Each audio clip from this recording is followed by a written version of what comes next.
কিশোরগঞ্জের পাকুন্দিয়া উপজেলার ঘাগড়া গ্রাম। বর্ষাকালে যে জমি একসময় অনাবাদি পড়ে থাকতো, আজ সেসব জমিতে ঝুলছে শত শত তাজা তরমুজ।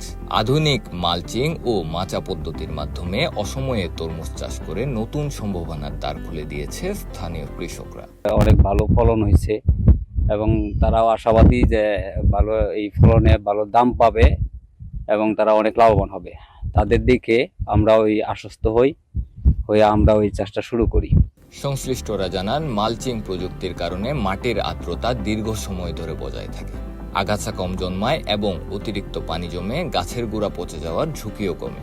অন্যদিকে মাচা পদ্ধতিতে ফল মাটির সংস্পর্শে না থাকায় রোগবালাই ও পচন অনেকটাই কমে যায়। ফলে ফলন যেমন বাড়ে, তেমনি তরমুজের গুণগত মানও থাকে উন্নত।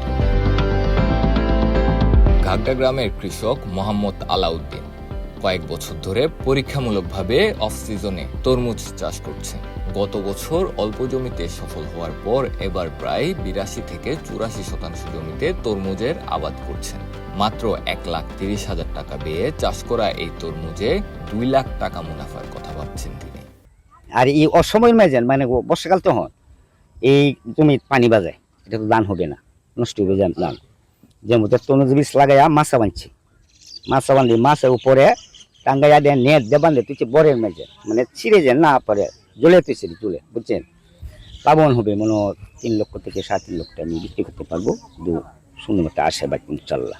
আলাউদ্দিনের সফলতা দেখতে প্রতিদিনই বিভিন্ন জেলা উপজেলা থেকে কৃষক, কৃষি উদ্যোক্তা এবং শিক্ষার্থীরা তার খেতে আসছেন। মাঠেই তারা শিখছেন মালচিং প্রযুক্তি, মাচা তৈরি, পরিচর্যা ও রোগবালাই দমনের বিভিন্ন কৌশল। আমি আসলে তরমুজ চাষের মধ্যে আমি নতুন। আমার আগে দেখা গেছে এদিকে আলাউদ্দিন কাকা, আমার এক মামা লাগে নান্নু মামা, এরপর আমার এক চাচাতো ভাই সুমন, তারা করছে। তারা দেখলাম যে অনেক ভালো ফলন হয়েছে এবং তারাও আশাবাদী যে ভালো এই ফলনে ভালো দাম পাবে। আগে আসলে আলুর পরে দিয়ে তরমুজ লাগাইছি, লাগানোর পরে দিয়ে এখন আল্লাহর রহমতে ভালোই ফল আসছে। ঠিক আছে, ইনশাল্লাহ এখন ভালো একটা টাকা ইনভেস্ট করতে পারবো। ৩৫% জমি। কত টাকা খরচ হয়েছে? খরচ হয়েছে আপনার ১,২০,০০০-৩০,০০০ টাকা খরচ হয়েছে।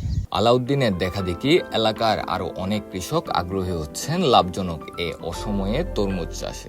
৮০,০০০ টাকার মতো উনি বিক্রি করতে পারবে, ২ থেকে ৩ গুণ এখানে লাভ হয়। ওনার এই জমি দেখে এলাকার অনেক কৃষক আমার সাথে যোগাযোগ করতেছে যে কোন বীজটা ভালো হয়, কিভাবে করতে হয়। আমি কৃষকদের পরামর্শ দিচ্ছি। আশা করি ওনার পাশাপাশি এলাকায় যারা তরমুজ চাষ করবে তাদের আপনার ভালো একটা লাভবান হতে পারবে।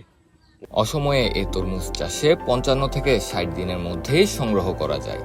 অফ সিজন হওয়ায় ফলটি দামও পাওয়া যায় ভালো, আর এটি কৃষকদের নানাভাবে সহায়তার কথা বলছেন এই কর্মকর্তা।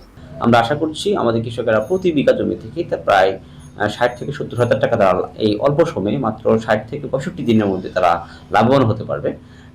এই অসময় তরমুজে আমরা মূলত মালচিং পেপারের ব্যবহারটা নিষিদ্ধ করার চেষ্টা করেছি, যেন কৃষকেরা এই বর্ষা অতিবৃষ্টিতে তরমুজ গাছের গোড়া পচা রোগ না হয় এবং পাশাপাশি তরমুজের ফলনটা যেন ভালো হয়। জলবায়ু পরিবর্তন সহ নানা কারণে পরিবর্তন আসছে কৃষিতেও। আধুনিক প্রযুক্তি ব্যবহারের মাধ্যমে পাকুন্দিয়ায় অফ সিজনের তরমুজ চাষে কৃষকদের জন্য খুলেছে নতুন সম্ভাবনার দ্বার। ডেস্ক রিপোর্ট, প্রতিদিনের বাংলাদেশ।